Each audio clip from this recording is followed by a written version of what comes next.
The year was 1305, and London's streets echoed with the cries of vendors hawking their wares, the clatter of horse hooves on cobblestone, and the murmur of a city alive with its daily rhythm.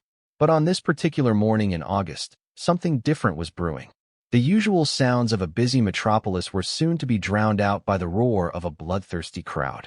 A crowd that had gathered not for a feast, nor for a market, but for something far more grotesque. The city would soon witness an event that would become one of the most notorious executions in history, an event that would echo through the ages with a terror all its own. The man who stood at the heart of this spectacle was none other than William Wallace. The Scottish knight, once a symbol of defiance, had become the embodiment of rebellion itself. For years, he had fought against the English crown, uniting his countrymen in a fierce struggle for independence. Now, after years of resistance, Wallace was to be made an example, his life extinguished in the most public and cruel manner possible. But what was about to unfold was no ordinary execution. The man they had come to see die was not merely a prisoner, nor a traitor. No, Edward I, the English king known as Longshanks, had carefully orchestrated this moment. The execution was to be a spectacle, a theater of cruelty designed to strip Wallace of not just his life, but of his very identity. It was to be a punishment so brutal, so public, and so thorough that it would send shockwaves far beyond the cobbled streets of London. Edward's intention was not just to rid himself of an enemy. It was to crush the spirit of rebellion and to send a message that would resound through the ages. What had become of Wallace's final moments in popular imagination was a sanitized version, a quick death for a brave hero. Hollywood films, romantic tales, and stories passed down through generations have softened the cruelty of his end.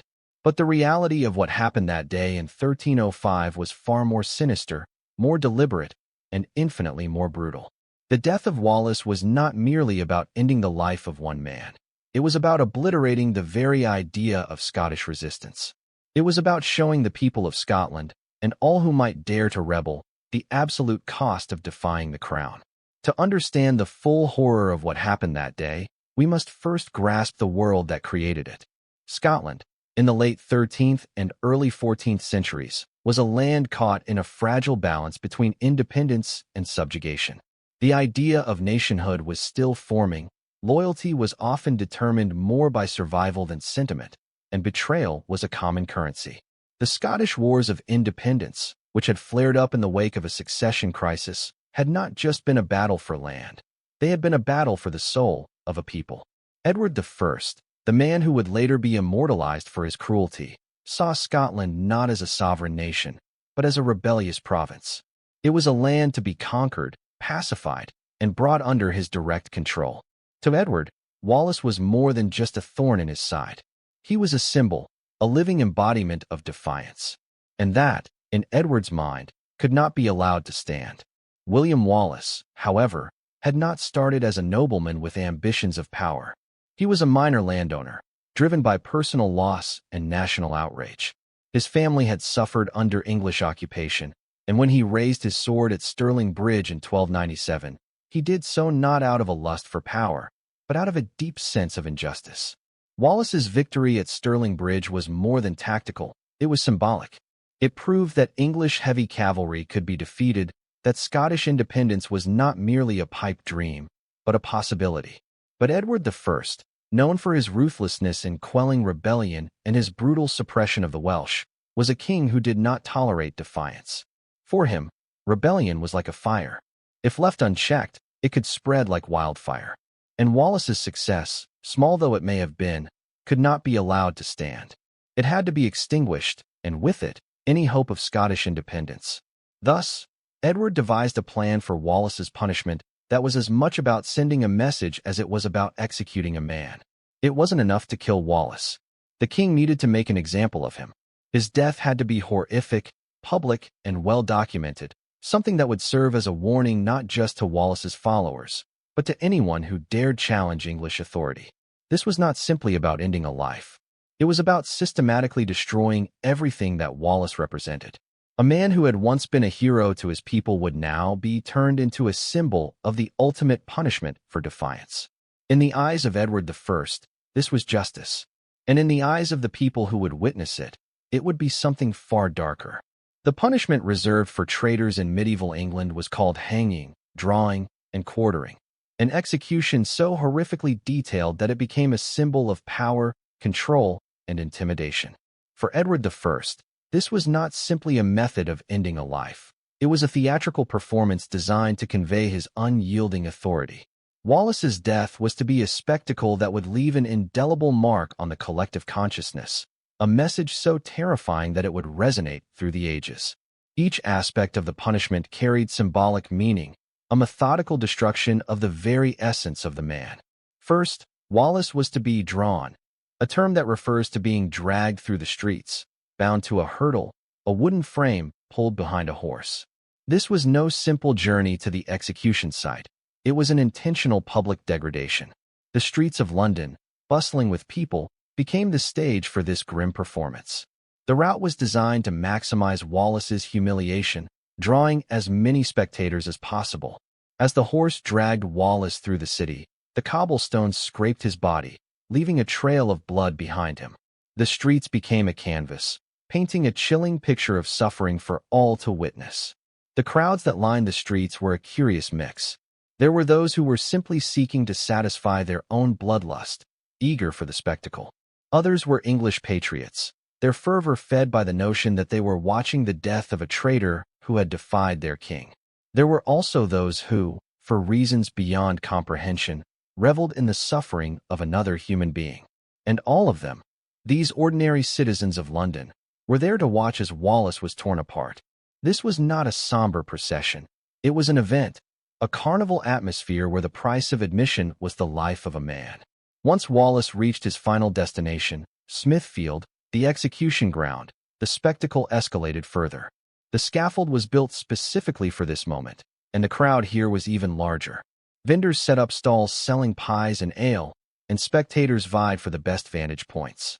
The mood was not one of somber respect for justice, but of anticipation for the gruesome show to unfold. It was a cruel reminder of the power the English crown had over the lives of their subjects, a power that had been solidified through the grotesque public execution of their enemies. The execution itself began with Wallace being hanged by the neck, but the executioner had no intention of allowing Wallace a quick death. The rope was tied with the intent to strangle, not snap his neck, a slow and torturous process designed to prolong the suffering. Wallace's body convulsed as he struggled for air, his face turning purple with the agony of asphyxiation. The crowd watched, some with glee, others with a detached curiosity, as the man who had once defied a king was slowly being suffocated. Just when death seemed imminent, Wallace was cut down, still alive, still aware. The agony of the moment seemed endless, but the executioner's work was far from over.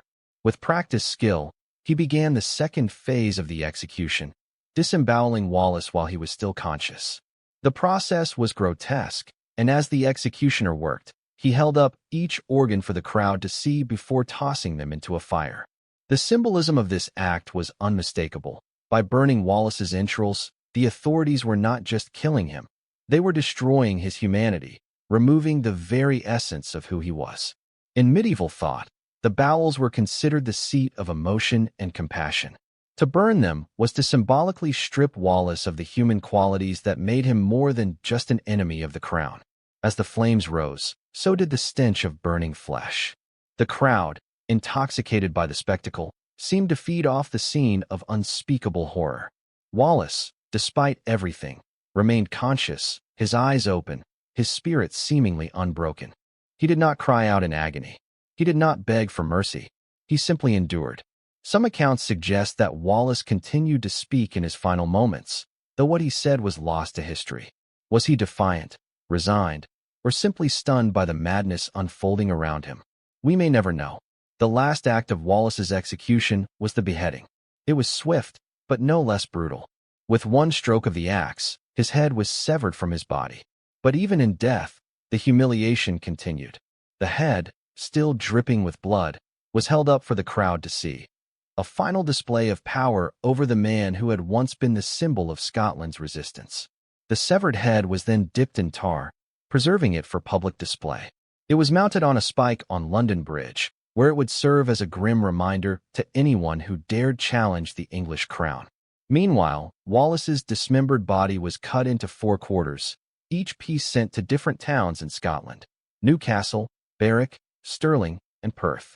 These body parts were displayed publicly as a warning to all who might consider rebellion. Wallace's body had been torn apart, not just physically, but symbolically.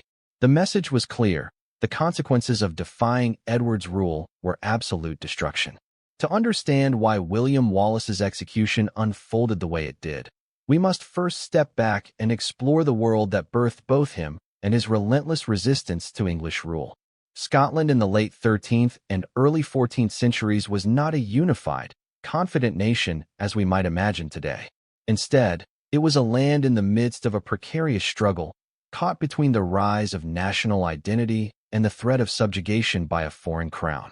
Loyalty was often not a matter of heartfelt allegiance, but rather a matter of survival.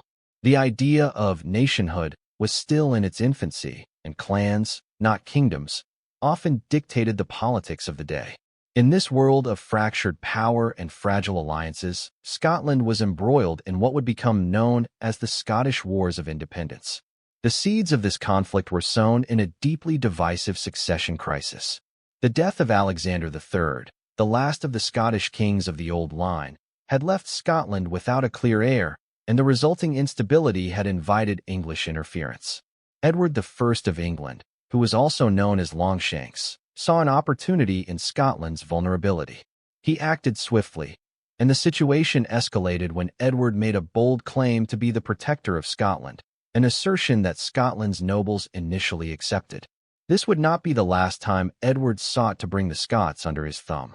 By the time Wallace came into the picture, Scotland was already divided. Many of the Scottish nobility had bent the knee to Edward, seeing accommodation as preferable to annihilation. The English king had proven his ruthlessness, first with his crushing of Welsh resistance, and later with his treatment of those who dared defy him. Edward had made it clear that the cost of resistance to his rule was steep, and for those who had surrendered, the promise of continued power was all too tempting. Wallace, however, was not a nobleman seeking his own fortune. He was a minor landowner, someone whose personal grief and national outrage drove him to the edge. The death of Wallace's family at the hands of English soldiers marked the turning point in his life. It was not a life of privilege or political ambition, but one forged in loss and fury. Wallace's rebellion was not just a political stance, it was deeply personal.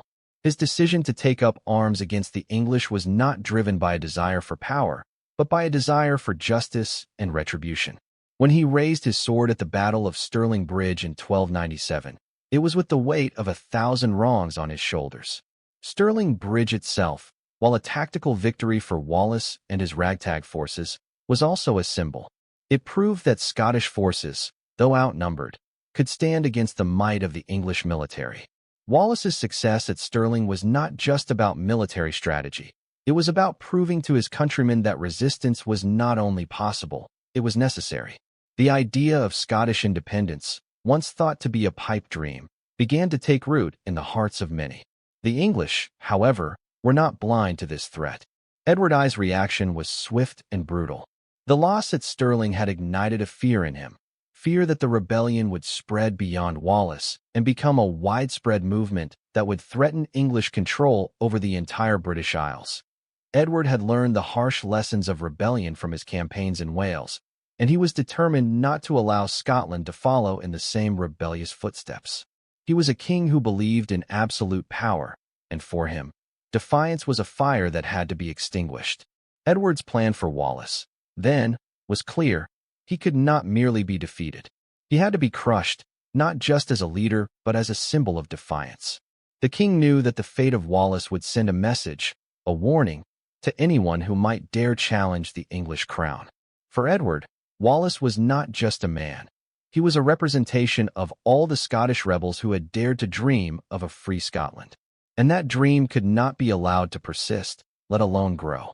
The context of the year 1305 was critical in understanding Wallace's eventual fate. By this time, most of the Scottish nobility had submitted to Edward's rule, calculating that survival under English control was preferable to the fate of those who fought back. Wallace's continued resistance made him not just an enemy of the English crown, but an embarrassment to the very people who had chosen submission. The aristocracy that had once resisted Edward now saw Wallace's defiance as a challenge to their own acquiescence. Thus, Wallace became not only a symbol of Scottish resistance, but also a thorn in the side of those Scots who had chosen to bend to English rule. His capture had become a priority, not just for military reasons, but for political necessity. His very existence undermined the legitimacy of those who had surrendered. To the English, and to the Scottish nobles who had chosen to submit, Wallace had become an inconvenient truth. In August 1305, after years of evading capture, Wallace's luck ran out. The hunt for him had been exhaustive, involving spies, informants, and a network of collaborators eager to turn Wallace over for the substantial bounty that Edward had placed on his head. The betrayal came, as it often does, from within. Sir John Menteith, a Scottish knight who had submitted to Edward's rule, was believed to have played a pivotal role in Wallace's capture near Glasgow. The exact details of the betrayal remain debated among historians, but the outcome was clear. Wallace, the man who had once been Scotland's greatest hope for independence, was now in English hands. Edward's reaction to Wallace's capture was one of triumph, but the king knew that the final blow would be delivered not through mere capture, but through the execution. It was to be a spectacle, a carefully orchestrated event that would not only rid England of a troublesome rebel, but also serve as a reminder of the price of defiance. And thus, the final chapter of Wallace's life began to unfold, a chapter that would end in a public execution designed to send a message to Scotland and to the world. The Battle of Stirling Bridge, fought on September 11, 1297, was a defining moment in the struggle for Scotland's independence. Though it may have been just one of many skirmishes in the ongoing wars of independence, its symbolism and significance far outweighed the tactical details. For Wallace, it was not just a military victory, it was the birth of a movement. It showed that a nation, though fractured and disorganized, could rise up against its oppressors and achieve something remarkable. The English forces, commanded by John de Warenne, the Earl of Surrey, and Hugh de Cressingham, the Treasurer of Scotland, were overconfident, believing that their superior numbers and well-equipped cavalry would easily crush the Scots. The battle, however, was to prove that strategy and terrain were just as important as raw power. The Scots, led by Wallace and Andrew Moray, positioned themselves on the high ground on one side of the narrow bridge.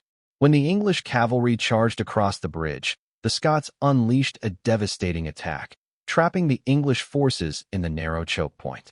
What followed was chaos. The English, unable to maneuver their heavily armored cavalry in the cramped space, were decimated by Wallace's forces. The narrowness of the bridge prevented the English from retreating, and many were either killed or drowned in the river Forth as they tried to flee. The Scots, though outnumbered, had struck a devastating blow to the English war machine. For Wallace, this was a moment of undeniable triumph. Not only had he defeated a much larger English force, but he had also proved something far more significant, that the Scots could stand up to the might of the English Empire. This victory, while tactically impressive, was equally symbolic. It demonstrated that the dream of an independent Scotland was not just a fantasy. It was something that could be achieved. This victory at Stirling Bridge, while celebrated by the Scots, terrified Edward I. He understood that Wallace's success was no mere accident. It was the spark that could ignite the flames of rebellion throughout Scotland. Wallace, a relatively unknown knight, had done what seemed impossible. He had shown that it was possible to fight back against the English, to strike a blow for freedom. And in doing so, he had given Scotland something that it had been lacking for so long, a symbol of hope. But for Edward, this victory was not merely an isolated incident.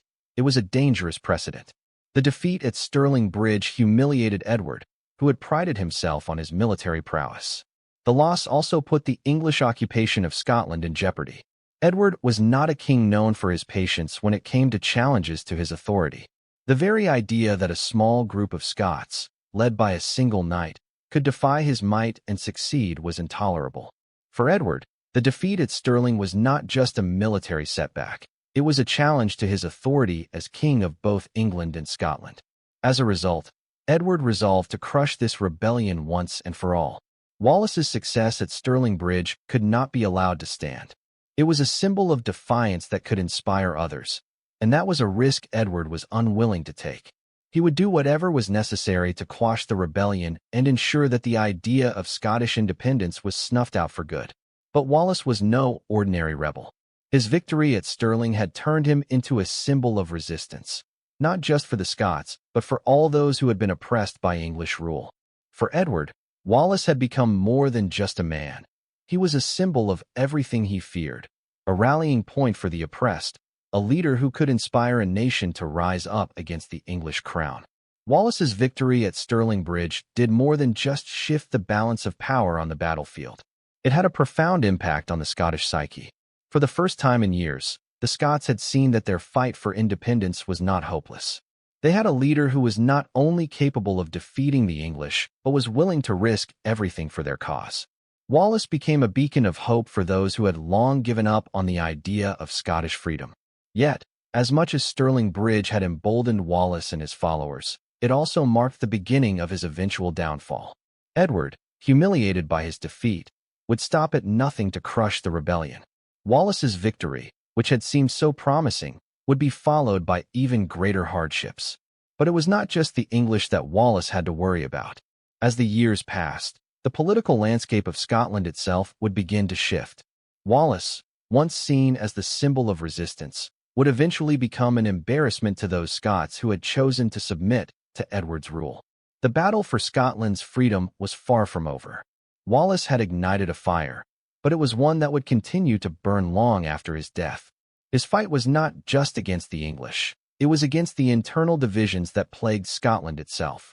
Wallace's true legacy would be seen not in the battles he fought, but in the nation he inspired, a nation that would eventually rise to defy the English once again, under the leadership of Robert the Bruce.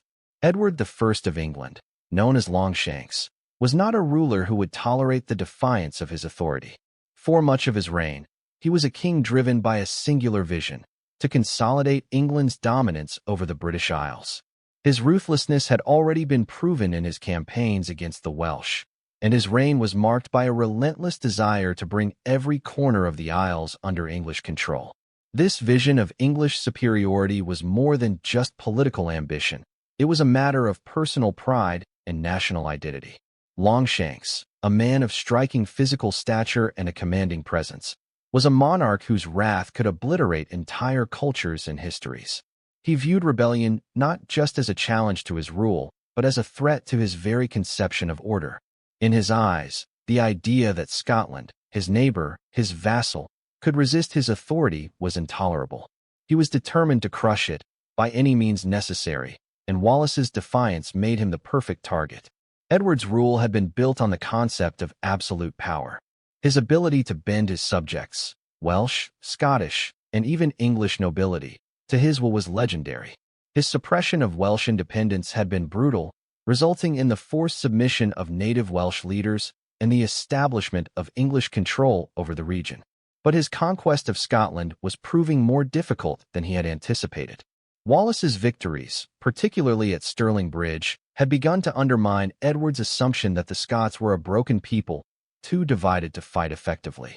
Wallace's rise to prominence in Scotland threw a wrench into Edward's plans for complete English domination.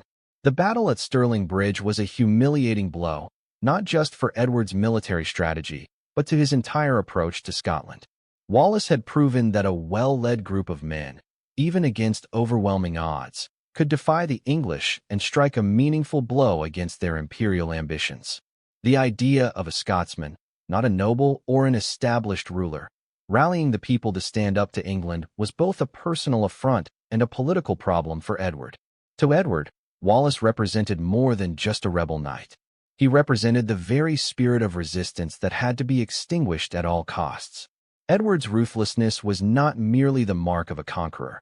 It was the mark of a king who believed that his vision of England's dominance over the Isles was not up for debate. Scotland, to Edward, was a rebellious province, a rogue nation that needed to be brought to heel. Thus, Edward's response to Wallace was swift and methodical. Edward was a monarch who understood that rebellion could not be allowed to simmer. It had to be crushed with brutal finality, a lesson he had learned during his efforts to pacify Wales and his campaigns in Ireland. Wallace's very existence became a challenge to Edward's authority and the legitimacy of his conquest of Scotland. The English king understood that to leave Wallace alive, or to treat his rebellion as a mere nuisance, would be a dangerous mistake. Wallace's influence, his ability to inspire a nation, had to be eradicated. His death had to serve as a cautionary tale, not just for Wallace's followers, but for anyone who might dare rise against England's rule. The capture of William Wallace in 1305 was not merely a military victory. It was a triumph of Edward's vision of absolute control. For Edward, this was about more than justice. It was about sending a message. Wallace had become a symbol of Scottish resistance, and Edward was determined to destroy that symbol, not just physically, but in the minds of the Scots. He wanted them to understand the price of defiance and to fear the consequences of ever thinking they could stand up to the might of England again. But as much as Edward sought to bend Scotland to his will, he underestimated something crucial. The English king may have captured Wallace, but in doing so, he unknowingly fueled a fire that would continue to burn in Scotland long after Wallace's death. Edward, in his desire to obliterate Wallace's symbol, only solidified it in the hearts and minds of the Scots. The king had miscalculated. He had thought that Wallace's death would be the end of the resistance. But instead, it became the rallying cry for the next generation of Scots who would rise up against the English once again. Edward Longshank's desire to quash the Scottish rebellion by making an example of Wallace would come at a price. For all of his ruthlessness and determination, Edward had failed to recognize the power of martyrdom. Wallace's death would not break the Scottish spirit, it would galvanize it. Wallace, in his final moments, had become more than just a man. He had become a symbol of Scotland's enduring struggle for freedom. And so, as Edward prepared for the final stages of his campaign against Wallace, he did so with the belief that he would finally break the back of Scottish resistance. But what he did not anticipate was that Wallace's death would set in motion a chain of events that would shake the English monarchy to its core.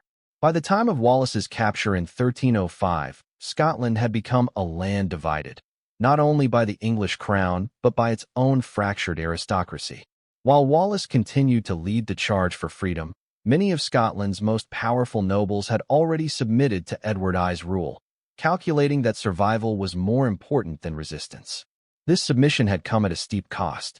These nobles had exchanged their national pride for English protection, and in doing so, they had compromised their own integrity. Scotland, instead of presenting a united front against the English, was now a land of betrayal and political maneuvering. The Scottish aristocracy had been faced with a dire choice: submit to the English king or face the annihilation of their lands, wealth, and families. Edward I had made it clear that the fate of any who resisted his rule would be grim. Through a combination of diplomacy, military force, and sheer intimidation, he had convinced the majority of Scotland's nobility that defying England was a lost cause. What remained was a fractured nobility, divided by allegiances to either the English crown or the Scottish cause. Those who had pledged fealty to Edward found themselves insulated from the horrors of English retribution, but at a great moral cost. Their decision to submit was pragmatic, but it created a deep divide within Scotland that would come to haunt the nation for years to come. For those Scots who had chosen submission, Wallace's rebellion was a thorn in their side. His continued defiance, his unyielding resistance, was not just a challenge to the English, it was a challenge to them as well. By fighting against the English, Wallace was undermining the legitimacy of the Scottish nobles who had chosen to bend the knee to Edward. He was reminding the people of Scotland that the fight for independence was not over, that the dream of a free Scotland was still alive. And this was something that many of the Scottish nobility could not accept. Wallace's defiance was no longer just a political problem for the English. It was an embarrassment to the very men who had chosen to submit to Edward's rule. The nobles who had betrayed the cause of Scottish independence saw Wallace as a problem that needed to be eradicated. His very existence, his continued resistance, made it impossible for them to fully reconcile with the English king. Wallace had become a symbol of everything they had abandoned: honor, courage, and the belief that Scotland could stand on its own. And as much as Edward I sought to break Wallace physically, the betrayal from within Scotland itself began to close in on the rebel knight. The internal betrayal faced by Wallace would ultimately be the catalyst for his downfall. While Edward's army had relentlessly pursued Wallace, using spies, informants, and collaborators to track him, the greatest betrayal came from within Scotland's own ranks. Wallace's capture was not solely the result of English military prowess. It was the result of the political collapse within Scotland. Some of his former allies, driven by fear, greed, or the desire for personal survival, turned on him. The very men who had once fought beside him now saw the rebellion as an impossible cause. They believed that yielding to Edward was the only way to preserve their status and safety. Wallace's capture, then, was not a symbol of military defeat. It was the result of the political and social isolation that had plagued Scotland since the first blows of rebellion had been struck. For the English, Wallace's capture was seen as a victory. For the Scottish nobles who had chosen submission, it was a moment of political relief. But for the people of Scotland, it was the end of a chapter and the beginning of a deeper tragedy.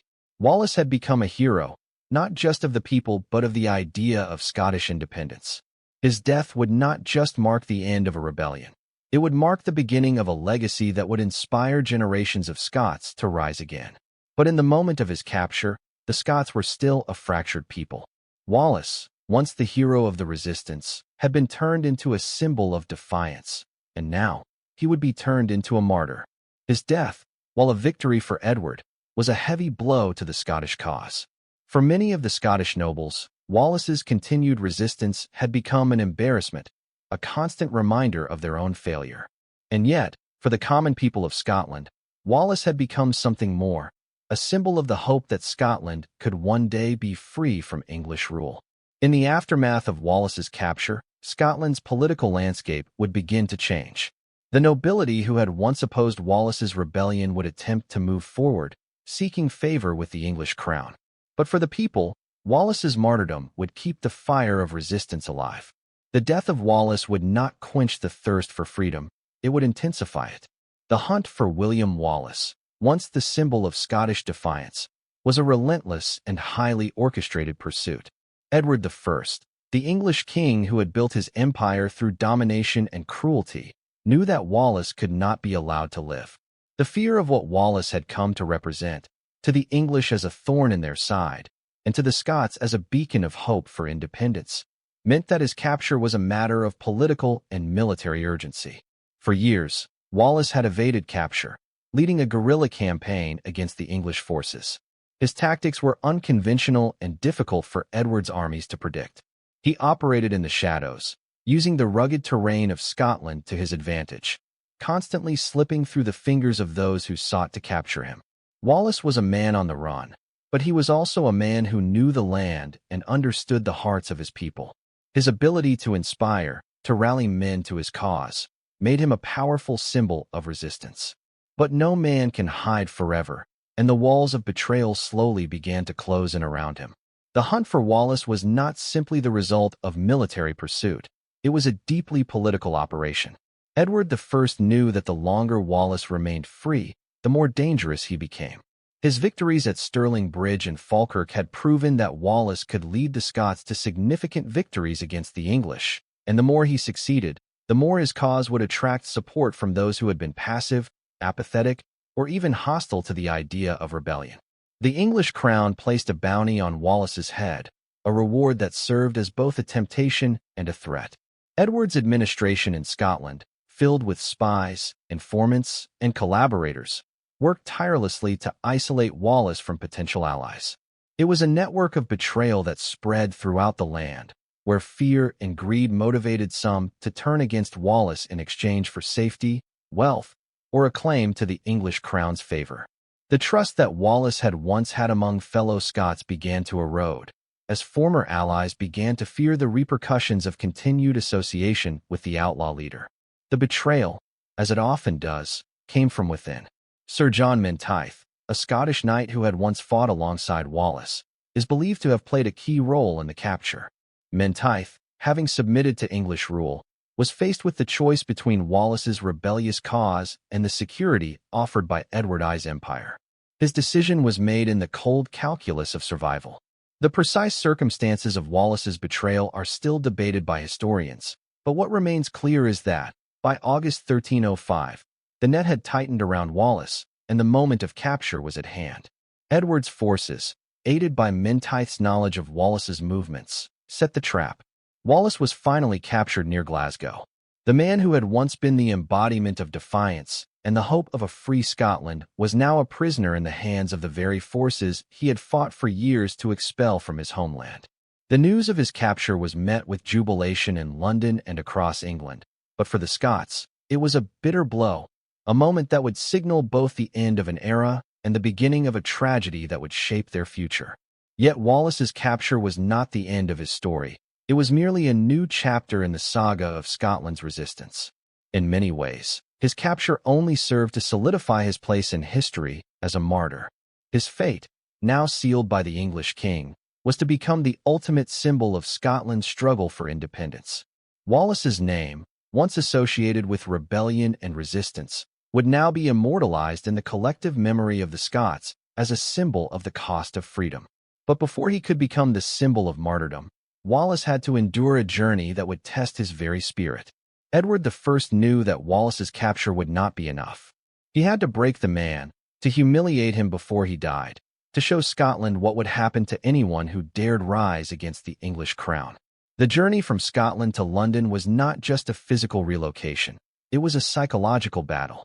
Wallace would be paraded through English towns, the crowds gathering not to cheer him on, but to witness his degradation. The man who had once been a hero was now a prisoner, to be displayed like a prize, his humiliation serving as a public spectacle. As Wallace was dragged through the streets, bound and guarded, the English authorities orchestrated this journey with cruel precision. The idea was simple: strip Wallace of his dignity before he even reached London. Every step, every mile, every town he passed through was designed to reduce him in the eyes of the public, to turn a once proud leader into a spectacle, a curiosity.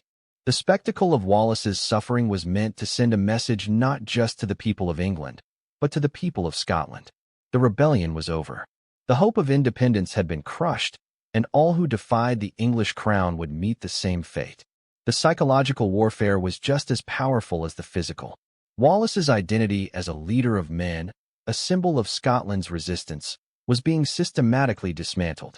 The very crowds that had once cheered his victories were now invited to witness his downfall, his disgrace. And this was not just about Wallace.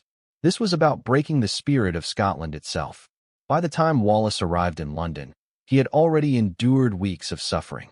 But his ordeal was far from over. The true horror was yet to come. The trial, the execution, it was all part of a carefully planned campaign to destroy not just the man, but the idea of resistance he had come to embody. Wallace's journey, both physical and psychological, was a preparation for the public humiliation that awaited him in the heart of England. William Wallace's final capture came in August 1305, a pivotal moment that sealed the fate of Scotland's greatest resistance leader. The circumstances surrounding his betrayal are still the subject of historical debate, but what is undeniable is that Wallace's capture marked the tragic culmination of years of struggle and sacrifice. After years of guerrilla warfare, evading English forces, and winning stunning victories, Wallace's fate ultimately lay in the hands of his own countrymen. The betrayal, as it often is in history, came from within. Sir John Menteith, a Scottish knight who had once fought alongside Wallace, played a central role in the capture. Menteith, like many others in the troubled and fractious political landscape of Scotland, had made a choice to submit to Edward I's rule. The English king had offered protection and power to those who were willing to cooperate, and Menteith, driven by his own self-preservation and ambitions, turned against Wallace. The exact details of the betrayal remain murky. Some sources suggest that Menteith had been approached by the English with an offer he could not refuse, while others argue that Menteith may have been motivated by personal grievances or fear of the repercussions of continued defiance.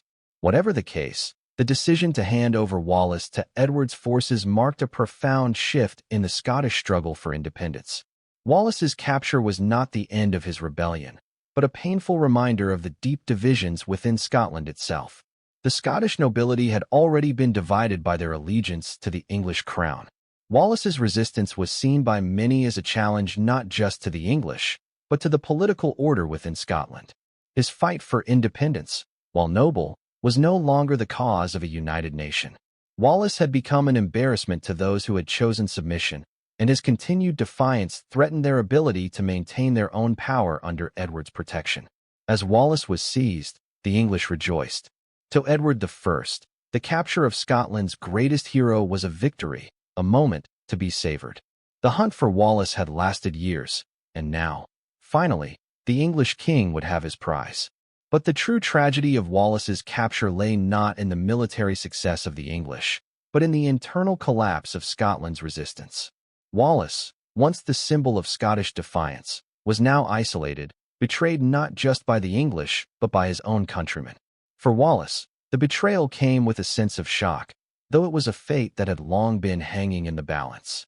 The relentless pursuit of the English forces, the spies who had infiltrated Scotland, and the growing divisions within the Scottish nobility had left Wallace with few allies. The very people who had once fought alongside him now saw him as a liability. The political necessity of submitting to Edward I had won the day for many in the Scottish aristocracy, and for them, Wallace's rebellion had become an embarrassment. Edward's response to Wallace's capture was swift and calculated. The English king had already prepared for this moment, understanding that Wallace's death would serve as a public spectacle. He had to be made an example of. The capture was only the beginning of a much darker journey. Wallace's capture, while symbolic of the ultimate defeat, was not just about the end of a rebellion. It was about the eradication of the very idea of Scottish independence. Edward I's political calculation was clear. Wallace had to be publicly humiliated, tortured, and executed in a manner that would serve as a warning to anyone who might consider following in his footsteps. But for the Scottish people, Wallace's capture was more than just a personal tragedy. It was the death of their hope for independence, a hope that had once burned brightly in the heart of a nation. Wallace's fate was a powerful symbol of the cost of defiance, and it marked the end of a chapter in Scotland's struggle for freedom. But Wallace's capture also did something else. It turned him into a martyr. It transformed him from a rebel leader into a symbol of resistance that would inspire generations to come. In the eyes of the English, the capture was a victory. But in the eyes of the Scots, it was the beginning of a new phase in their resistance.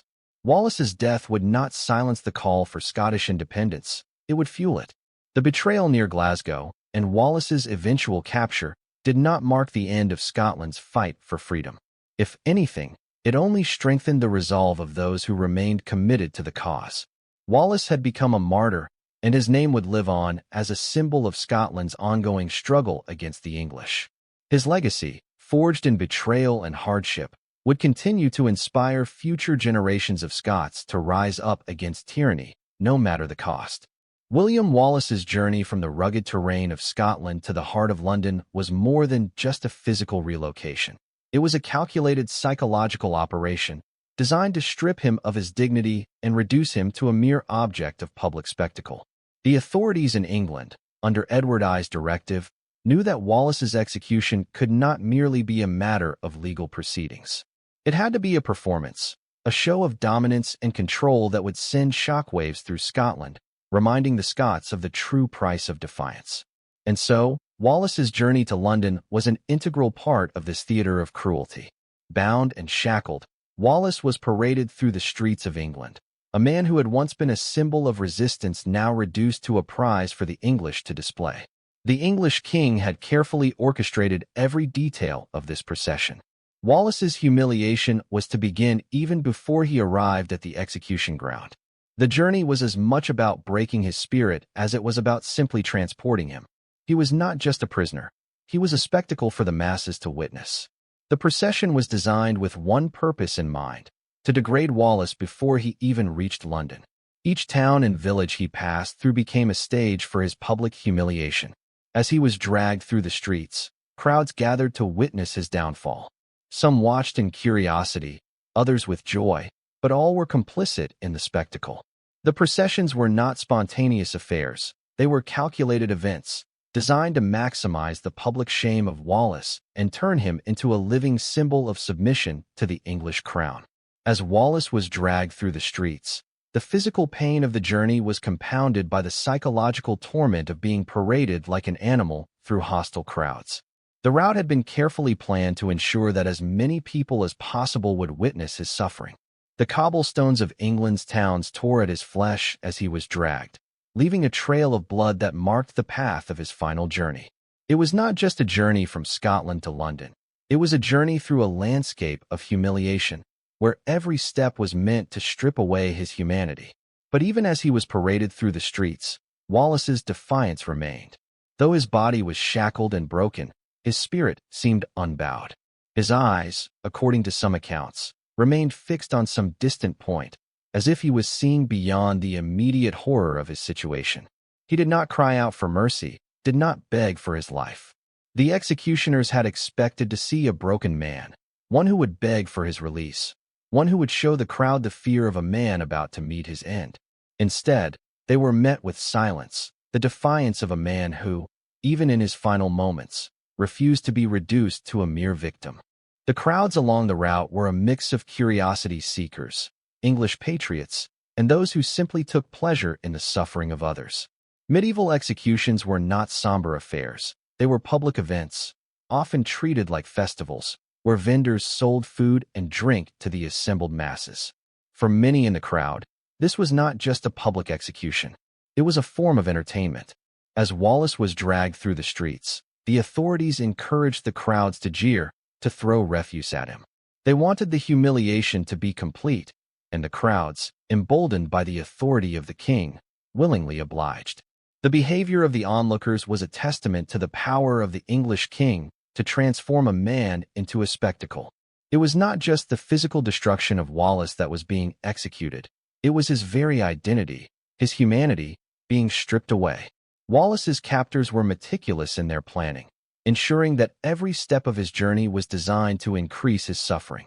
The procession moved slowly, giving the crowds plenty of time to gather, ensuring that as many people as possible would witness his degradation.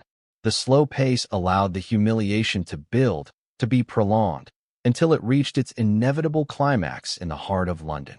When Wallace finally reached London, he had already endured weeks of physical and mental torment. His journey had been one of degradation and suffering, but this was just the beginning. The true horror awaited him at Smithfield, the traditional execution ground in London. Here, in front of an even larger crowd, Wallace would face his final moments. This was not going to be an execution in the traditional sense. It was a public spectacle, orchestrated to leave a mark on the collective consciousness of the English people, and to serve as a warning to anyone who might dare challenge Edward I's authority. The English king had long understood the power of spectacle. In the medieval world, justice was not merely about legal proceedings. It was about ensuring that the punishment fit the crime in a very public way. The spectacle of Wallace's execution was meant to be a lesson, not just to the Scots, but to all who might consider rebellion. The message was clear: challenge the English, and you will be made an example of. Wallace's death would not be a quick end. It would be a drawn-out, horrific punishment designed to send a message that would echo through the centuries. The trial of William Wallace, held at Westminster Hall on August 23, 1305, was nothing more than a legal farce, a performance orchestrated by Edward I to give the appearance of justice, while ensuring Wallace's guilt was already sealed. For Wallace, it was not a trial in the sense that we would understand today, but rather a grim formality, a predetermined spectacle designed to justify the brutality that was soon to unfold. The court proceedings were conducted in Latin, a language Wallace likely did not understand. This was not an oversight. It was a calculated decision. Wallace, as a man of humble origins, would have had little to no formal education in Latin, the language of the learned elite. By conducting the trial in a foreign tongue, the authorities ensured that Wallace would be unable to fully participate in his own defense. The court had no intention of giving Wallace a fair trial. The outcome was already decided, and the proceedings were nothing more than a performance to provide a veneer of legality to what was, in reality, a political execution. The charges against Wallace were numerous and severe: treason, murder, sacrilege, and arson, among others. The very idea of treason was, of course, an ironic charge in Wallace's case. Edward I was charging Wallace with treason against a king that Wallace had never acknowledged as his sovereign. For Wallace, Edward was not his king, and thus he could not be guilty of treason against him. Wallace's response to the charge was simple but defiant. "I cannot be guilty of treason against Edward I, for I have never been his subject." This statement, though poignant, was also a death sentence. Wallace's defense was more than just a rejection of the charges. It was a declaration of his resistance. By denying Edward's authority over him, Wallace was rejecting the very legitimacy of English rule in Scotland. This defiant stance, though brave, sealed his fate. The court was not interested in justice. It was interested in spectacle.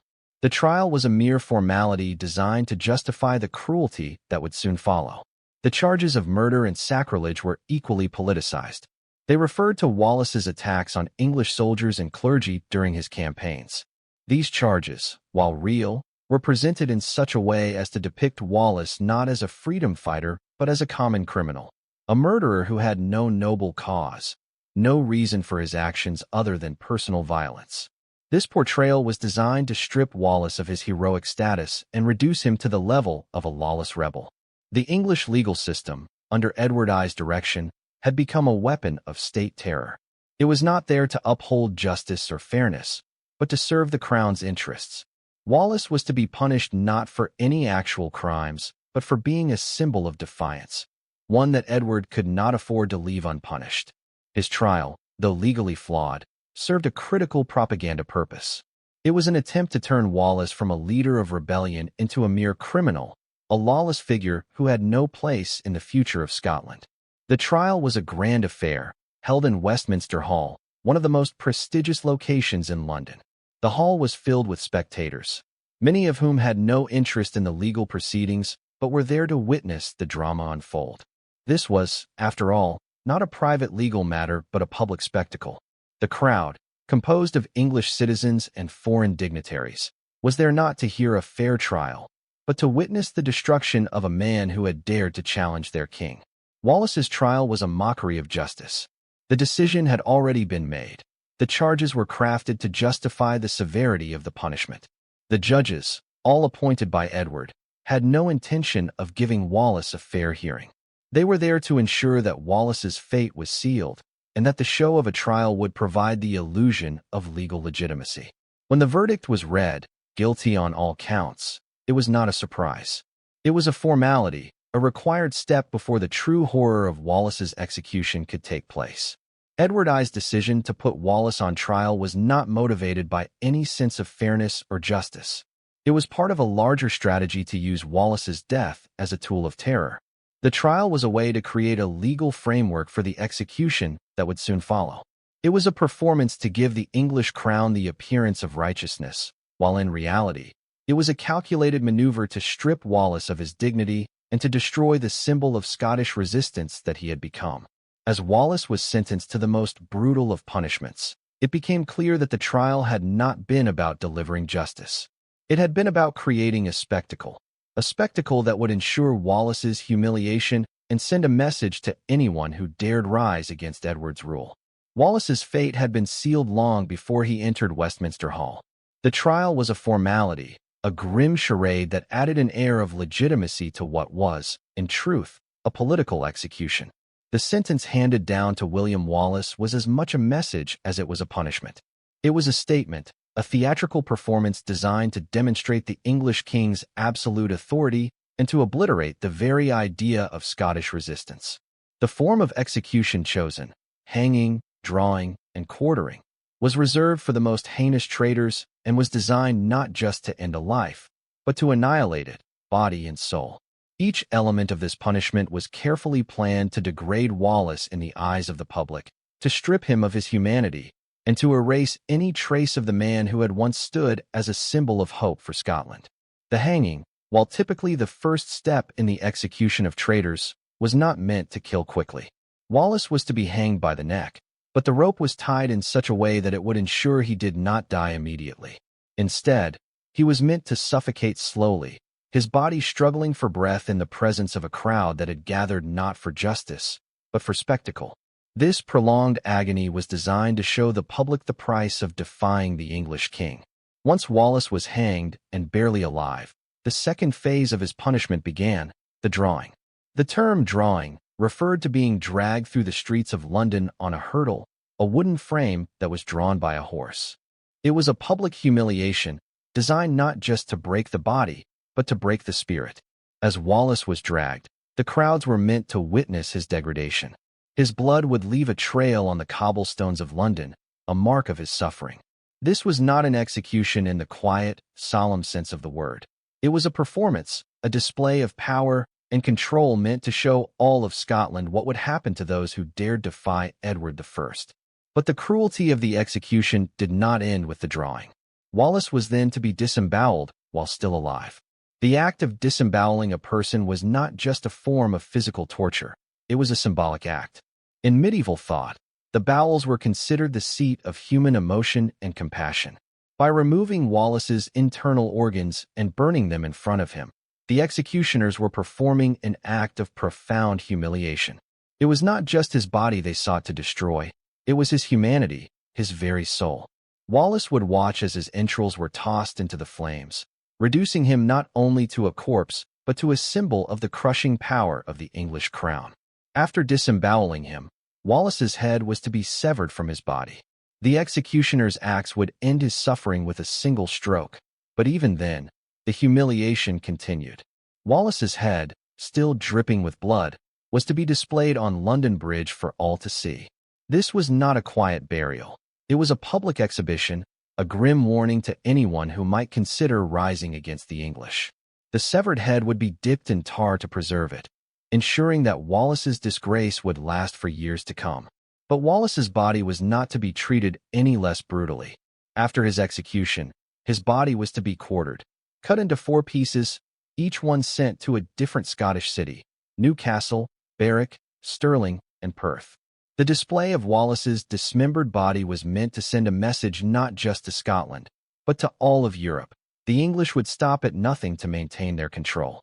Wallace's body would be displayed like the body of a common criminal, a traitor whose death had been the price of defying the crown. The dismemberment was a way of ensuring that Wallace's legacy would be erased from the land, that his body would serve as a permanent reminder of the cost of rebellion.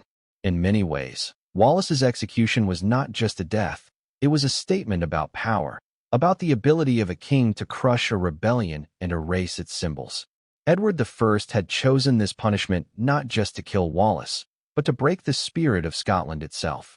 Wallace's death would be a symbol not just of his own demise, but of the complete destruction of the Scottish resistance. He would be torn apart physically, but the message would be clear: Scotland's fight for independence was over. There would be no room for defiance. Yet, as brutal as this punishment was, Edward I had made a fatal miscalculation. He had failed to account for one crucial thing: the power of martyrdom. In his efforts to destroy Wallace, Edward had inadvertently made him into a symbol. The brutality of the execution, rather than silencing the cause of Scottish independence, would inspire it. Wallace's death would become a rallying cry for future generations of Scots, a reminder of the sacrifices made in the name of freedom. As Wallace's dismembered body was displayed for all to see, the English king may have believed that he had won. But in reality, he had only ensured that Wallace's spirit would live on, long after his body had been destroyed. Edward's failure to see the true power of Wallace's legacy would prove to be his undoing, as Scotland's resistance would not be defeated by the horror of one man's death. Wallace's martyrdom would ignite a fire that would burn brightly for generations to come. The morning of Wallace's execution dawned clear and warm, a typical summer day in London. But on this day, the streets of the city were not filled with the usual hustle and bustle. Instead, London was preparing for something far more sinister. The authorities had turned Wallace's execution into an event, a macabre spectacle designed to showcase not just the English crown's power, but also to serve as a grim reminder of what awaited anyone who dared defy it. Scaffolds had been erected in the city's public squares, and crowds began to gather hours before the event. Vendors set up stalls, selling food and drink to the spectators. For many, this was not a somber affair, but an opportunity to witness the death of a man who had once been Scotland's most notorious rebel. It was, in essence, a public holiday, an occasion for the English to celebrate their victory over a troublesome enemy. The spectacle of a man's brutal execution had become part of the civic calendar, a form of entertainment, as much as it was a display of justice. Wallace's execution was to take place at Smithfield, a traditional execution ground in London. The site was chosen not just for its historical significance, but for its ability to accommodate large crowds. The scene was set for a grand, public display of power that Edward I had ruthlessly cultivated and now sought to demonstrate to the people of England and Scotland alike. As Wallace was brought out of his cell in the Tower of London, the spectacle began in earnest. Bound and shackled, he was stripped of his clothing, his nakedness a symbol of his complete degradation. He was then forced onto a hurdle, a wooden frame used for dragging prisoners through the streets. This was not just a method of transportation. It was a form of humiliation, a means of turning Wallace from a warrior into an object of public ridicule. As he was pulled behind a horse, the very streets of London became the stage for his destruction. The procession from the Tower of London to Smithfield was a slow and painful one. The English authorities had chosen the route carefully, ensuring that as many people as possible would see Wallace in his degraded state. The streets of London were lined with spectators, their eyes fixed on the man who had once dared to defy the might of Edward I. Some of the crowd were there out of patriotic fervor, eager to see the death of Scotland's most famous rebel. Others were simply curious, drawn by the promise of a grisly spectacle. And there were those, too, who relished the suffering of others, their bloodlust encouraged by the authorities, who had made it clear that Wallace's death was meant to be both a lesson and a celebration. As Wallace was dragged through the streets, the pain was evident. The cobblestones tore at his flesh, the rough edges of the stones grinding into his skin as he was pulled along. His blood began to stain the ground, leaving a trail of red that marked his final journey. It was a graphic display of suffering, a visual representation of the cruelty that awaited anyone who dared to rise against the English king. The crowd, far from being sympathetic, jeered and shouted insults at Wallace. Some threw refuse at him, their actions encouraged by the authorities who wanted to ensure that his humiliation was complete. What was perhaps most chilling about the procession was the lack of mercy shown to Wallace, even in the face of his evident suffering. The crowd's behavior was not just a product of human cruelty. It was a reflection of the political climate that Edward I had carefully cultivated. The people of England had been conditioned to see Wallace not as a hero or even a man, but as a symbol of rebellion that had to be eradicated. His degradation was not just about his personal humiliation.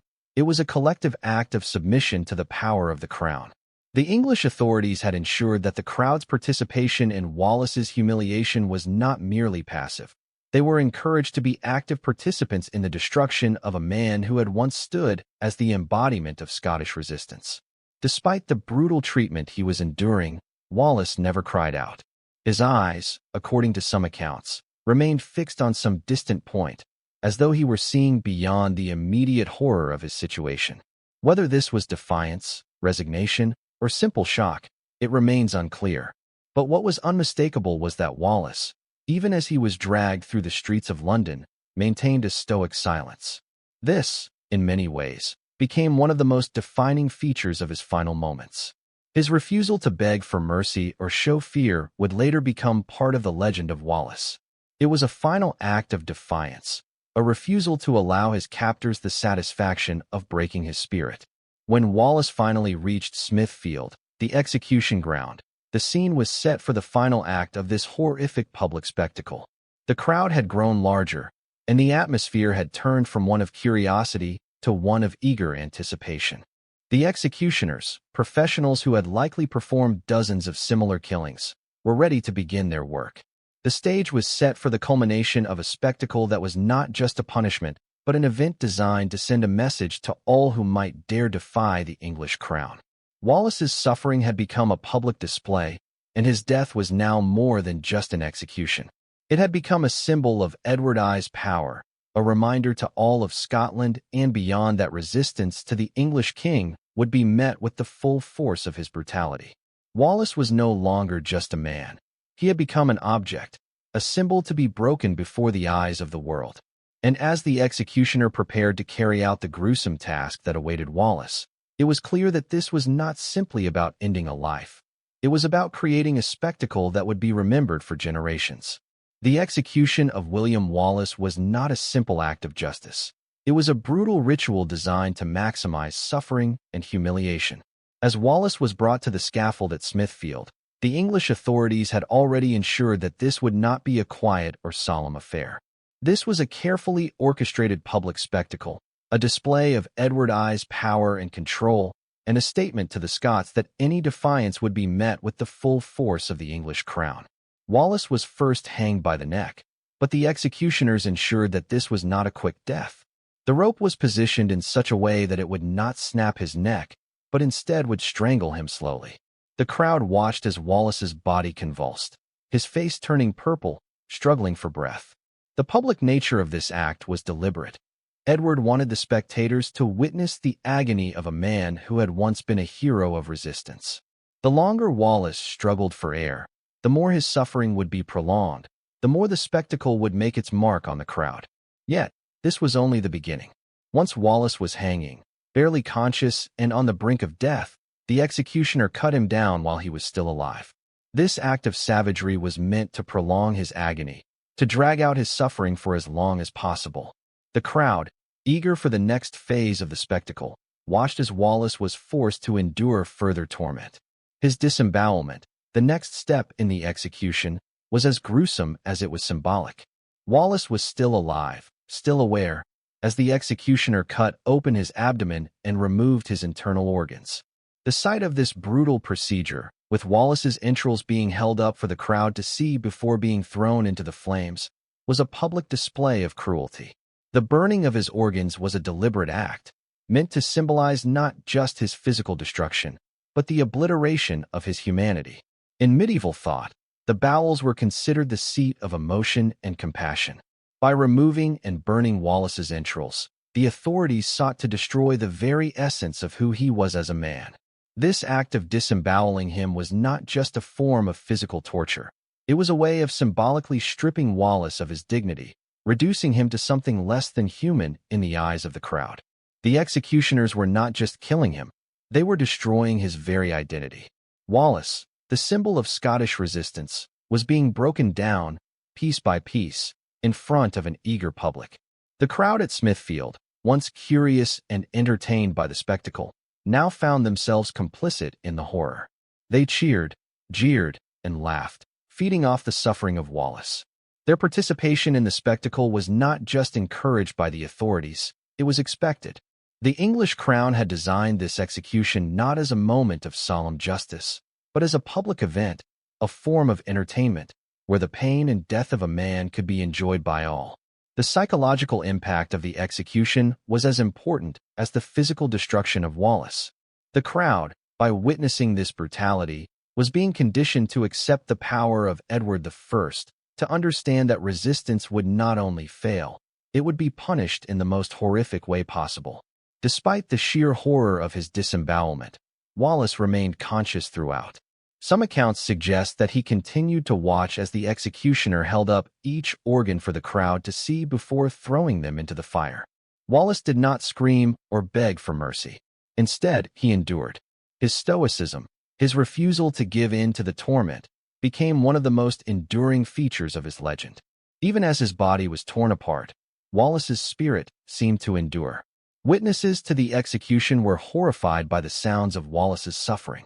Some described his screams as unlike anything they had ever heard, sounds that seemed to come from the depths of human agony. Yet, through it all, Wallace's eyes remained open, his body still alive, enduring the cruelty that was being inflicted upon him. This act of disemboweling him was not just about causing pain. It was about breaking him, body and soul. Wallace's body was systematically destroyed, piece by piece, in front of the public, a grisly performance that left a permanent mark on the crowd. Once the disembowelment was complete, the final stage of the execution took place. Wallace's head was severed with a single stroke of the executioner's axe. This was meant to end his suffering, but it came with a final public display of humiliation.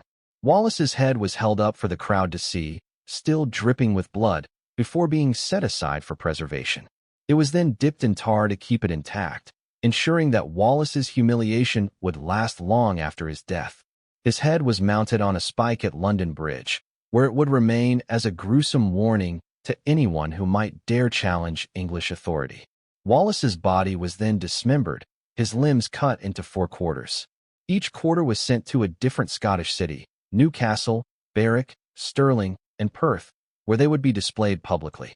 The act of sending his dismembered body parts to these cities was a calculated move by the English. It was not just about punishment, it was about communication. Each body part was a message. This was the fate that awaited anyone who defied Edward's rule.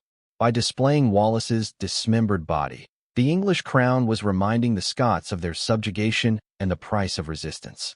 The distribution of Wallace's body parts was more than just a display of brutality. It was a political act. Edward I understood that symbols could be more powerful than armies. By dismembering Wallace and sending his remains to various cities, he was asserting his control over Scotland in a way that transcended mere military victory. The English king was sending a message that would be understood not just by the people of Scotland, but by all who were watching from across Europe. Wallace, the symbol of resistance, had been destroyed.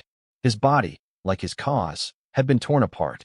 As Wallace's mutilation continued, the brutality of the spectacle reached its most horrific stage. His disembowelment, a grisly process, was not only meant to inflict pain, but also to strip him of his humanity. The executioners, professionals skilled in the craft of prolonging suffering, made sure that each step of Wallace's punishment served a purpose far beyond mere death. It was about complete humiliation, the utter obliteration of everything he had fought for, and the destruction of his very identity in front of the eager eyes of the London crowd. The disembowelment itself was an act of horrific cruelty. While still alive, Wallace's abdomen was cut open, and his internal organs were removed one by one. The executioner, using a sharp knife, meticulously displayed each organ to the crowd before casting it into a fire prepared for this specific purpose. The act of holding up Wallace's entrails and burning them was not just about destroying his physical body. It was a symbolic act aimed at severing Wallace from the very core of human dignity. In medieval thought, the bowels were considered the seat of emotion and compassion, the part of the body that held a person's humanity. By burning them, the authorities sought to reduce Wallace to something far less than human. He was being reduced to a mere object, a lesson to be learned from rather than a man with thoughts, feelings, or ideals. The crowd, raucous and bloodthirsty, fed off the spectacle. Some jeered at Wallace's suffering, while others threw refuse at him as he was disemboweled. This brutal treatment was encouraged by the authorities, who sought to maximize Wallace's humiliation in the eyes of the public. The more the crowd participated in Wallace's degradation, the more powerful the message became: defy the English crown, and you too would be reduced to this. Wallace, once a knight and the symbol of Scottish resistance, was now nothing more than a public spectacle, torn apart in front of a cheering crowd. The burning of Wallace's entrails carried profound symbolism. It was an act of dehumanization, but also a psychological tactic aimed at breaking the spirit of those who might resist. The authorities wanted the Scots, and all who witnessed the execution, to understand that resistance would not just result in death, it would result in the destruction of everything that made a person human. It was a stark warning that rebellion against English rule would lead to complete annihilation. Despite the horror of the moment, Wallace remained conscious throughout the ordeal. His eyes, according to some accounts, remained open as he watched his entrails burn in the fire. His body, still alive but being systematically destroyed, refused to yield. The legend of Wallace's final moments would become as much about his stoic endurance as it would about the brutality of the execution. He did not cry out. He did not beg for mercy. He simply endured. The flames that consumed his internal organs sent thick smoke into the air, adding another layer of horror to the scene. The smell of burning flesh and organs filled the air, and the crowd, which had once been eager to witness his punishment, now found themselves complicit in something far darker than they had anticipated. But this was not merely an execution. It was a performance designed to leave a permanent scar on the collective memory of Scotland, and by extension, the entire English kingdom. Once Wallace's entrails were burned, the executioner moved to the final stage, the beheading. Wallace, having endured unimaginable pain, was now to be killed in the most decisive way. The executioner's axe swung down, severing Wallace's head in one swift stroke. It was, in many ways, a merciful end, finally freeing Wallace from the pain that had tortured him for so long. But even in death, the humiliation continued. Wallace's head was held up for the crowd to see, a grim trophy of the English crown's power. Blood still dripped from the severed neck, a visual reminder of the brutality of the execution. The head would be preserved in tar and placed on display on London Bridge for years to come. This public display of Wallace's severed head was not just an act of triumph for Edward I. It was also a strategic decision. The head, now a grotesque symbol of English power, would serve as a warning to anyone who dared challenge the crown. It was a tool of psychological warfare, reminding all of Scotland, and anyone within reach of English power, of the terrible fate that awaited those who defied the king. Wallace's body, meanwhile, was cut into 4 quarters. Each part was sent to different towns in Scotland: Newcastle, Berwick, Stirling, and Perth. The display of his dismembered body parts in these key locations was not just about terrorizing the people of Scotland. It was a deliberate act of political communication. The English sought to use Wallace's remains as a tool to assert their dominance over the Scots, to remind them that no one was beyond the reach of the crown's wrath. The quarters of Wallace's body were displayed publicly like pieces of meat, a macabre reminder that rebellion would lead not only to death, but to complete degradation. The use of Wallace's dismembered body as a political tool was not just about showing power. It was about controlling the narrative. By displaying his body parts, Edward I sought to rewrite the story of Wallace's resistance. No longer would he be seen as a hero or a martyr for the cause of Scottish independence. Instead, Wallace was to be remembered as a criminal, a traitor who had been utterly destroyed by the English. This was the message the English crown wanted to send to Scotland and to the world. Resistance to English rule would not just be punished, it would be obliterated, both physically and symbolically. But what Edward I failed to understand was that Wallace's death, brutal and public as it was, would not silence the cause of Scottish independence. Instead, it would fuel it. His brutal execution only made him a martyr in the eyes of the Scots, and his death would become a rallying cry for future generations who would rise up against English oppression. Wallace's dismembered body may have been displayed as a symbol of English power, but it also became a symbol of Scottish resistance, a reminder that the fight for freedom would never truly end, no matter how many bodies the English left in their wake. The final phase of Wallace's execution was a carefully planned ritual of public degradation and intimidation. Even after his head was severed from his body, the horror did not end. Wallace's death, in the minds of Edward I and the English authorities, was not merely a conclusion to a rebellion. It was the annihilation of a symbol. His death would serve as a stark warning to anyone who might consider defying the English crown. Once Wallace's head was severed, it was dipped in tar to preserve it. The tar was not only a practical measure, it was a statement, a way to ensure that Wallace's severed head would remain intact and be displayed for maximum impact.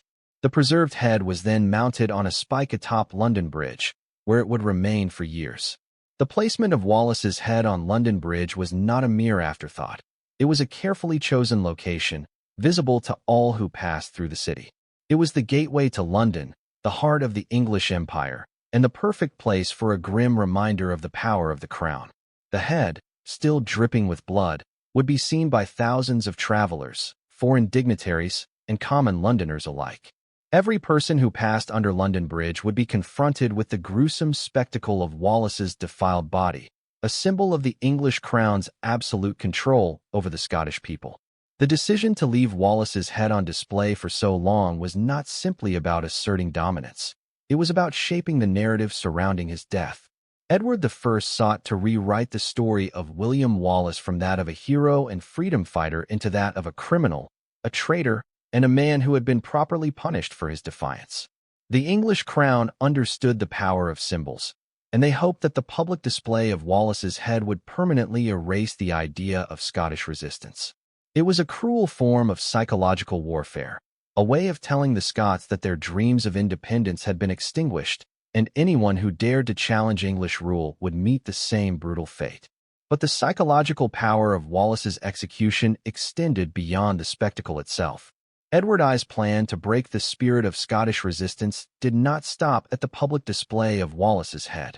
The 4/4 of his dismembered body were sent to 4 different towns in Scotland: Newcastle, Berwick, Stirling, and Perth. These towns had been chosen not only for their strategic importance, but also to make a clear political statement. By sending Wallace's body parts to these cities, Edward was asserting his dominance over the Scottish heartland. The body parts were displayed in public squares, hung on display like the meat of a butchered animal, further stripping Wallace of his humanity. Each quarter of Wallace's body was a reminder to the people of Scotland that any defiance against the English king would be met with the most horrific of consequences.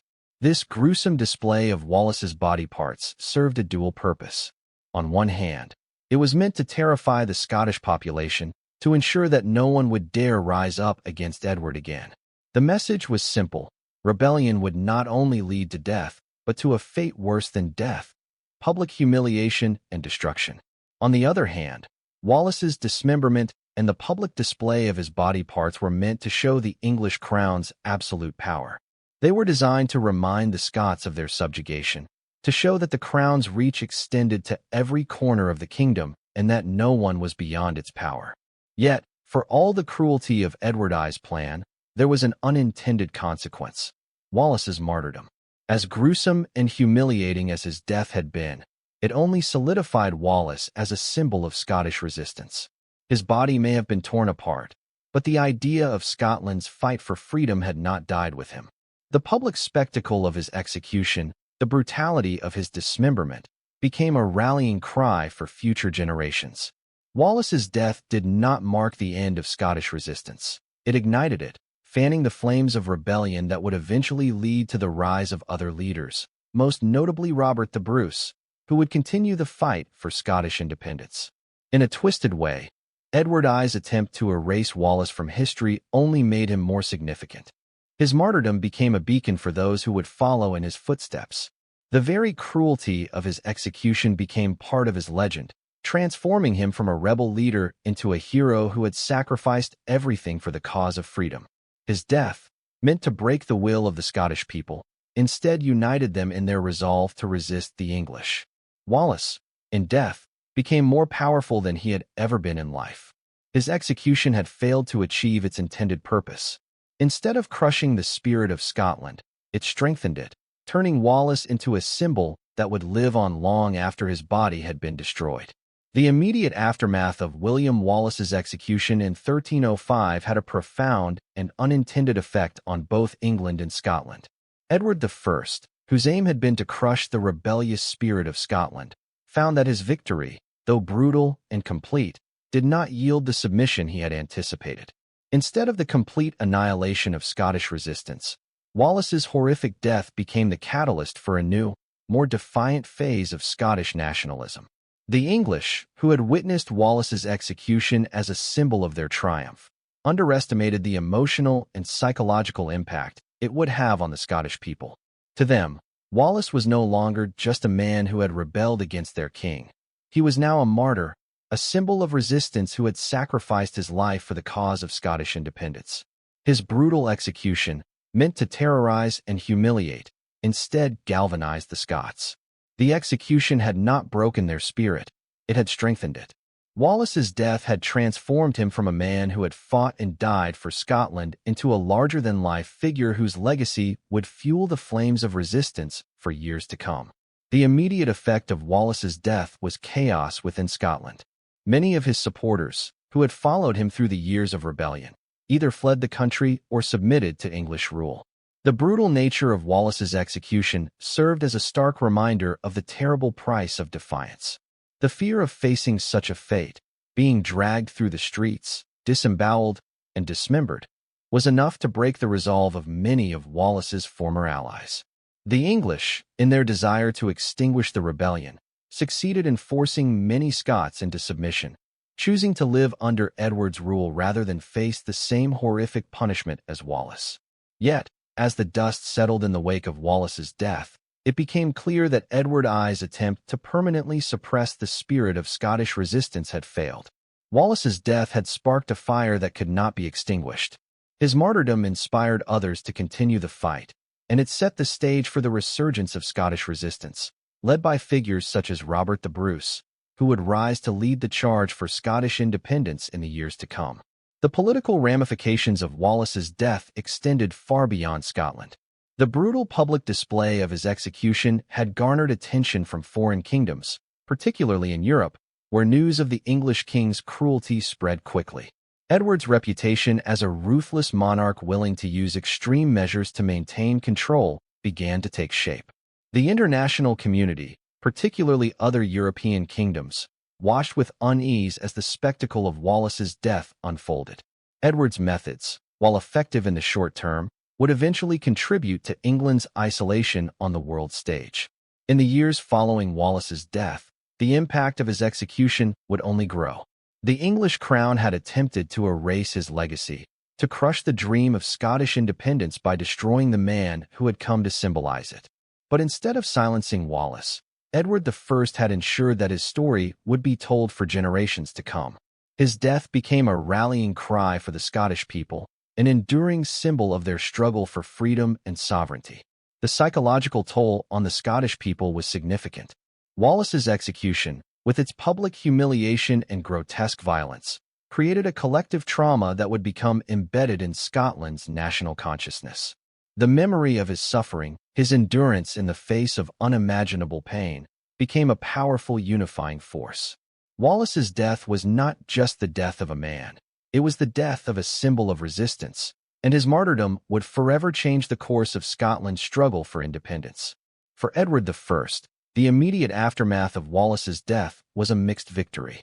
While he had succeeded in executing Wallace, in humiliating him before the public, and in sending a message to the Scots, he had failed to extinguish the flames of rebellion. Wallace's death had only ensured that his cause would live on. The brutality of his execution had become a symbol of English tyranny, one that would inspire future generations of Scots to fight back against oppression. Edward had hoped that the spectacle of Wallace's death would serve as a final warning to the Scots, a message that would deter any further resistance. Instead, it had the opposite effect. Wallace's execution had created a sense of unity and determination among the Scottish people, making them more resolved than ever to fight for their independence. The execution had become the catalyst for a new phase in Scotland's resistance, a phase that would eventually lead to the triumph of Robert the Bruce and the eventual independence of Scotland. Thus, Wallace's death, though designed to break the spirit of the Scots, had instead sparked a fire that would continue to burn in Scotland's fight for freedom. The legend of William Wallace, forged in betrayal and brutality, would live on long after his body had been destroyed. Edward I, in his desire to eliminate a symbol of rebellion, had only ensured that the spirit of Wallace's resistance would inspire future generations to carry on the fight for Scotland's independence. The execution of William Wallace was an event so grotesque, so horrific in its cruelty, that it became etched in the annals of history. Yet, as much as Edward I sought to destroy Wallace, the Scots, and the very idea of Scottish independence, he inadvertently ensured that Wallace's legacy would live on, transcending the brutal end that had been orchestrated for him. His martyrdom was not only preserved in the hearts of the Scots, but also in the historical records of the time, creating a powerful myth that would inspire generations to come. The immediate historical documentation of Wallace's execution was extensive, drawn from both English and Scottish sources, each offering a different perspective on the event. The English chronicles, like the Lanercost Chronicle, provided a detailed, almost clinical account of the execution, chronicling the brutality of the proceedings. For the English, Wallace's execution was a triumph, the final act of subjugation of a rebellious province. The tone of these accounts emphasized the efficiency and the necessity of Wallace's death, casting him as a criminal who had met his just fate. On the other hand, Scottish sources, though fewer and more fragmented, offered a strikingly different narrative. The Chronicle of John of Verdun and other later accounts portrayed Wallace as a martyr who faced his death with dignity and courage. These sources, while romanticized in parts, presented Wallace as the embodiment of Scottish resistance. His refusal to beg for mercy, his stoic endurance in the face of unimaginable suffering, became the defining feature of his legacy. To the Scots, Wallace's death was not the end of the fight for independence. It was the beginning of a new, more defiant chapter in their resistance. The cultural and historical significance of Wallace's execution cannot be overstated. While the English sought to erase him from history, his story was kept alive through both oral tradition and written chronicles. His death, though a moment of profound tragedy, became the cornerstone of the Scottish national myth.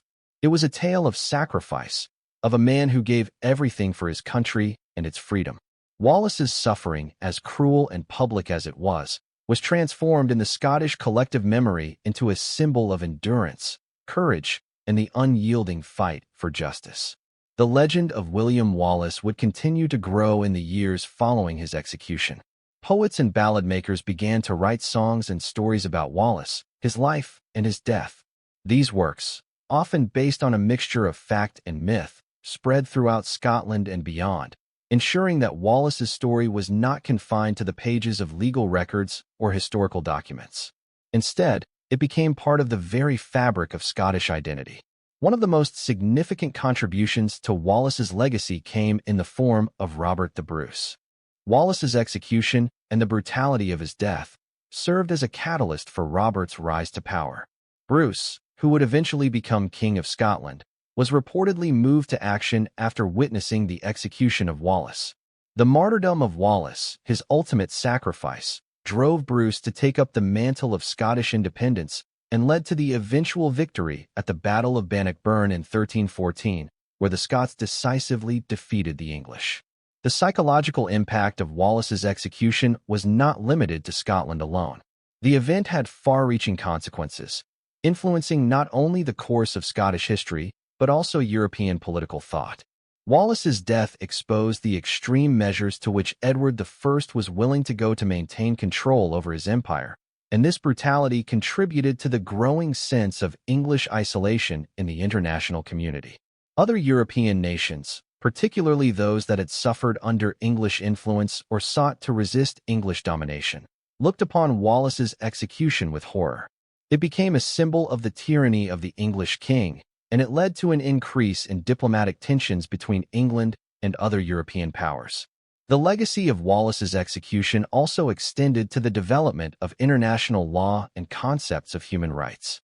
His death, as an example of extreme judicial cruelty, became a point of reference for later legal scholars who would argue that such barbaric methods of execution were incompatible with the principles of justice and human dignity. As the world moved towards more civilized methods of punishment, Wallace's execution served as a stark reminder of the dark history from which modern legal systems had emerged.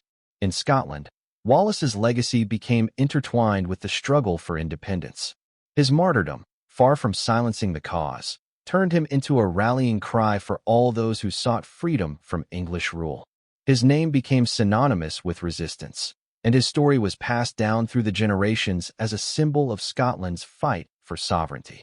Wallace, once seen as a rebel, was transformed into a hero, his sacrifice having elevated him beyond the limitations of his own time and place. The enduring fascination with Wallace's story is a testament to the power of myth. His execution, though designed to break the spirit of the Scots, became the bedrock of a national identity that would continue to resist English oppression. Even centuries later, Wallace's story would inspire works of literature, art, and film.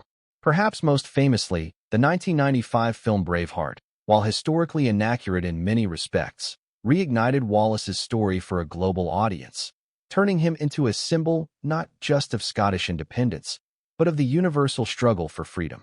The psychological and emotional impact of Wallace's execution was profound. It created a collective trauma that would unite the Scots in their struggle against English rule. The horror of his death became a source of strength for future generations, proving that some things were worth suffering for. Wallace's legend became a testament to the idea that dignity and honor could be maintained, even in the face of ultimate degradation. As we reflect on the legacy of William Wallace's execution, we are reminded of the price of freedom and the cost of standing up for one's beliefs. His death serves as a reminder that even in the most brutal moments of human history, the spirit of resistance can endure, and that the struggle for justice and liberty is never easily won. The enduring legacy of William Wallace's execution was shaped not just by the brutality of his death, but by the transformation of his image, from a rebel leader to a martyr who symbolized the very essence of Scottish independence. Though Edward I sought to crush the rebellion through the public spectacle of Wallace's execution, he inadvertently sparked the flames of future resistance. Wallace's death, brutal and humiliating as it was, became a rallying cry for Scotland and for generations of rebels who would continue to fight for their homeland's freedom. Wallace had never been a nobleman, nor a king, nor a general with vast resources.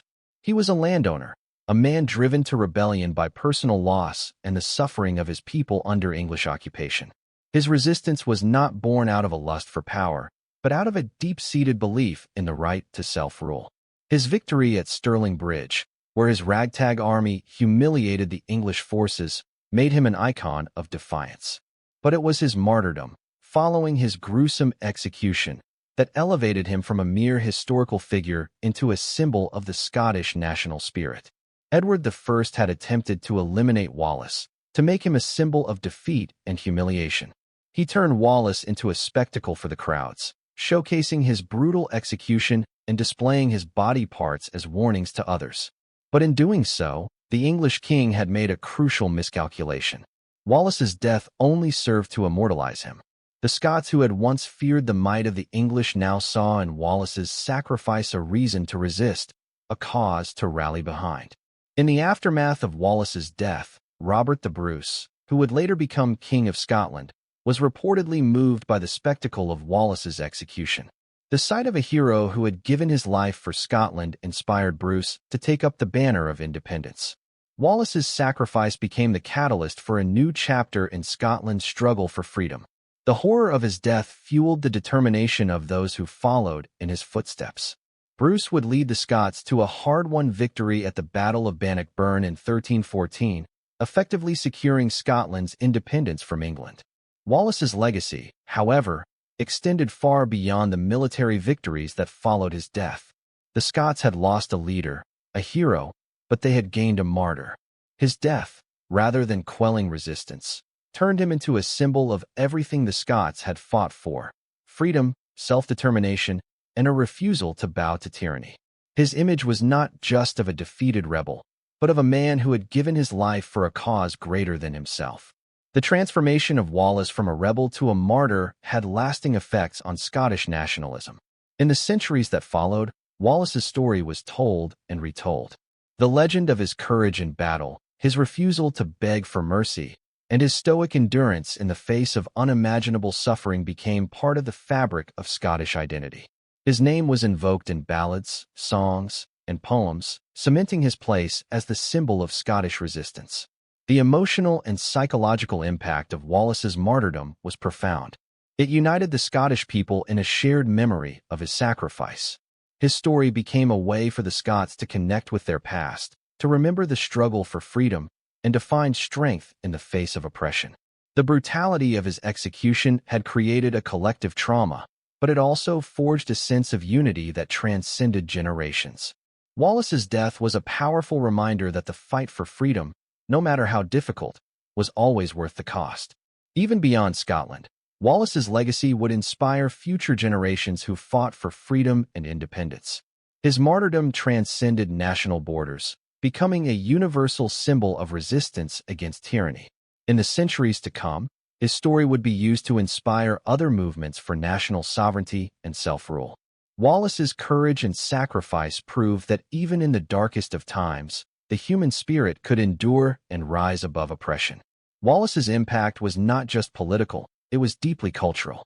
His story was woven into the fabric of Scotland's literature, art, and music, with his image becoming a symbol of defiance and hope. The ballads and poems that celebrated his life and death were passed down through generations, ensuring that his legacy would live on.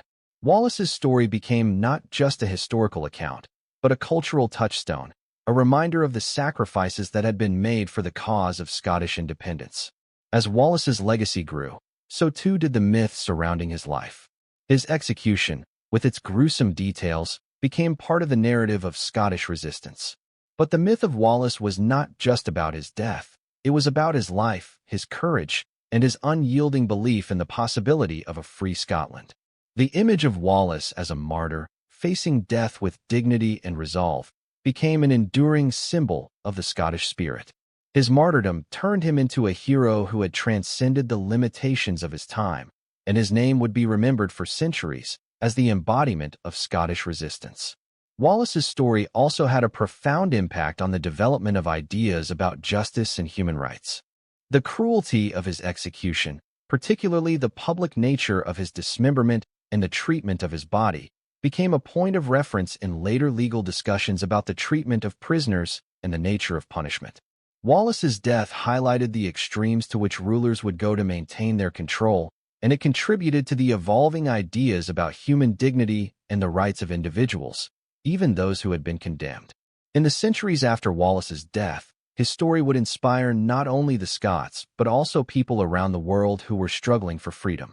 His life and death became a universal symbol of resistance against tyranny, a reminder that the fight for justice and liberty was a cause worth dying for. Today, William Wallace's legacy continues to resonate.